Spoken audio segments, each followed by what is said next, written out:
Bom dia, meu nome é João Vitor, eu participo do programa CNPq e o meu trabalho é intitulado Avaliação in vitro do fungo Bovéria baciana União S76 contra o percevejo de Cereus malacanthus dallas. Esse trabalho foi desenvolvido no Laboratório de Biotecnologia Agrícola, presente na UniOeste, no campus de Cascavel, por mim e pelo professor Luiz.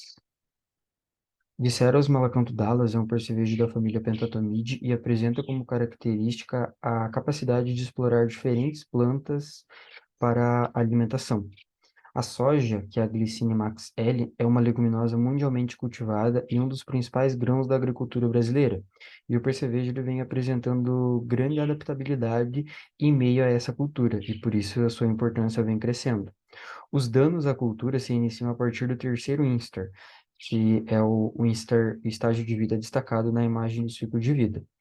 É nesse momento que a alimentação se torna mais intensa, e a partir dessa fase já é possível observar danos nos mecanismos da planta. A perfuração dos tecidos da planta, associados às enzimas digestivas presentes na saliva do inseto, geram uma porta de entrada para micro-organismos diversos, levando ao atraso no desenvolvimento.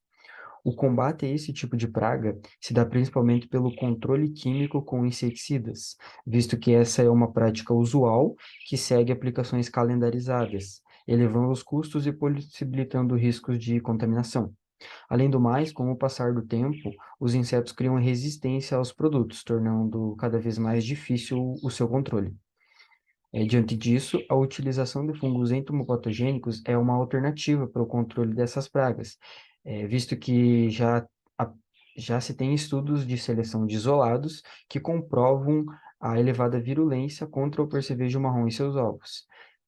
Assim, esse trabalho teve como objetivo o conhecimento da atividade de Bovéria baciana, União S76, contra ovos e adultos de Cereus malacanthus. A criação do percevejo em laboratório seguiu-se uma metodologia desenvolvida pela Embrapa, em que os insetos foram criados em gaiolas plásticas. A nutrição dos insetos foi composta por sementes de girassol, amendoim, soja, vagens de feijão e água. Também foi disponibilizado tecidos de TNT para oviposição. A produção e suspensão do fungo foi realizada em meio de cultura com inoculação em placa cheia. Após isso, as placas foram incubadas por 7 dias e seguidamente foi feito seguidamente a superfície dessas placas foram raspadas e secadas e peneiradas. A suspensão ela foi feita com água destilada mais Twin 80 a 0,01% para a posterior utilização nos bioensaios. Nos bioensaios com ovos, foram utilizados ovos com 72 horas após a oviposição. Esses ovos foram divididos em 4 repetições de 25 unidades, e após isso foi feita a aplicação de 250 microlitros da suspensão de 10 nanônidos por ml.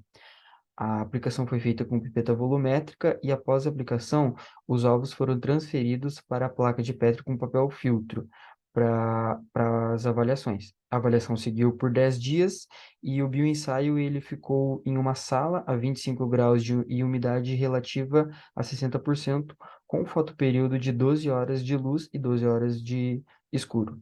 Os ovos inviáveis foram submetidos à câmara úmida para a confirmação. Nos bioensaios com adultos, foram utilizados insetos adultos provenientes da criação do laboratório, e eles foram divididos em 4 repetições de 12 indivíduos.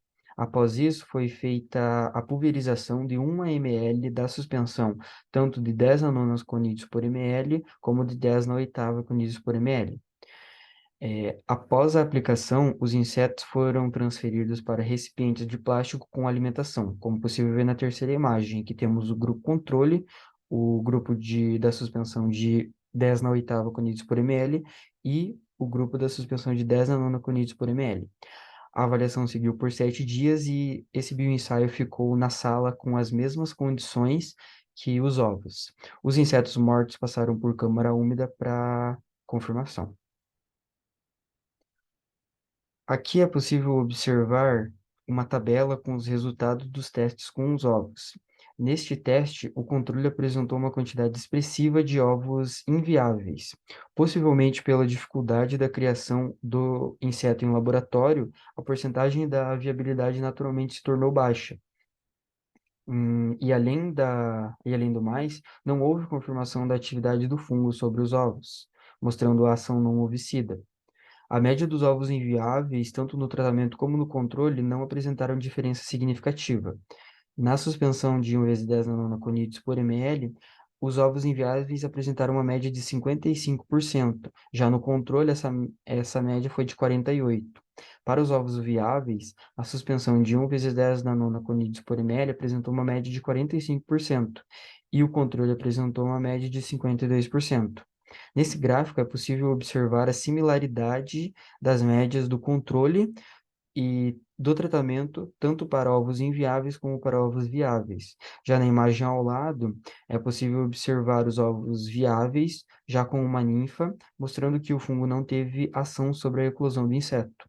E na terceira imagem, é possível observar os ovos inviáveis sem a presença do fungo.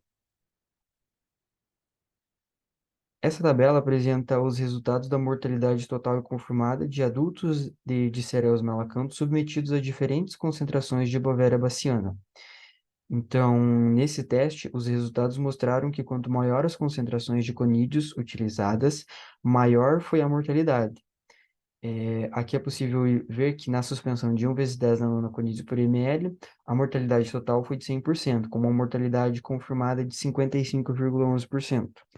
Já na suspensão de 1 × 10 na oitava conídeos por ml, a mortalidade total foi de 73,81%, com uma mortalidade confirmada de 28,03%. Ambas as suspensões diferindo do controle, que não apresentou mortalidade. O gráfico traz uma representação mais visual de como as concentrações mais elevadas foram mais eficientes para o controle do inseto, em que é possível até traçar uma linha imaginária de que quanto maior a concentração, maior a mortalidade. A segunda imagem apresenta a vista dorsal da cabeça de um percevejo, em que é possível observar o fungo externalizando suas hifas, que é essa massa branca ao redor do inseto, confirmando a atividade do fungo sobre o inseto, tal qual como na terceira imagem. Em 2017, Pelin testou um produto comercial à base de Bovéria baciana em ovos, ninfas e adultos de Cereus melacanthus. Esse produto ele apresentava concentrações de 1 × 10 na oitava conides por ml. Para facilitar a apresentação e compreensão dos dados, eles foram sintetizados nessa tabela, em que na primeira coluna é possível identificar as dosagens do produto, na segunda coluna as concentrações das respectivas dosagens, na terceira coluna a taxa de eclosão dos ovos, na quarta coluna a mortalidade, diferenciando os dias da avaliação, e na quinta coluna a mortalidade das ninfas, também diferenciando os dias de avaliação.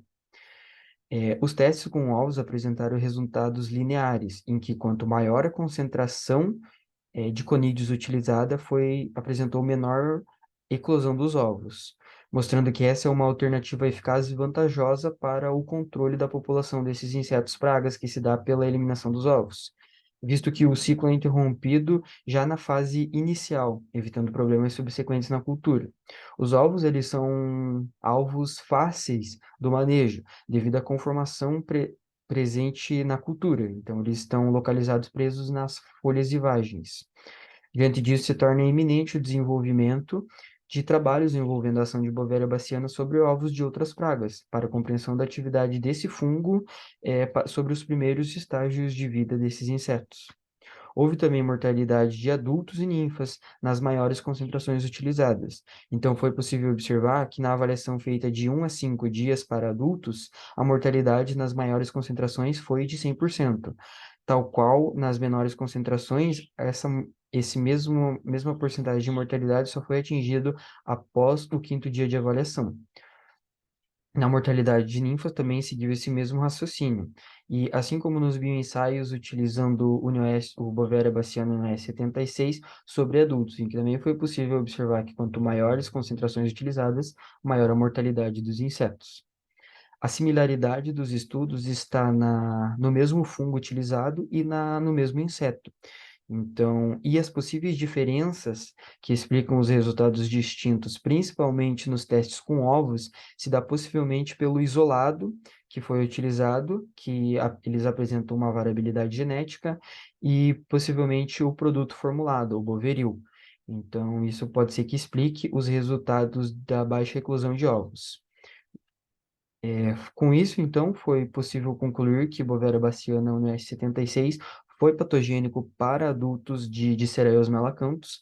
No entanto, nas condições do experimento, não apresentou atividade sobre os ovos do inseto. Agradecimentos à CNPq pela concessão da bolsa, à UniOeste e ao Laboratório de Biotecnologia Agrícola pelo apoio e colaboração na pesquisa, ao professor Luiz e a todos os colegas de laboratório pela assistência necessária.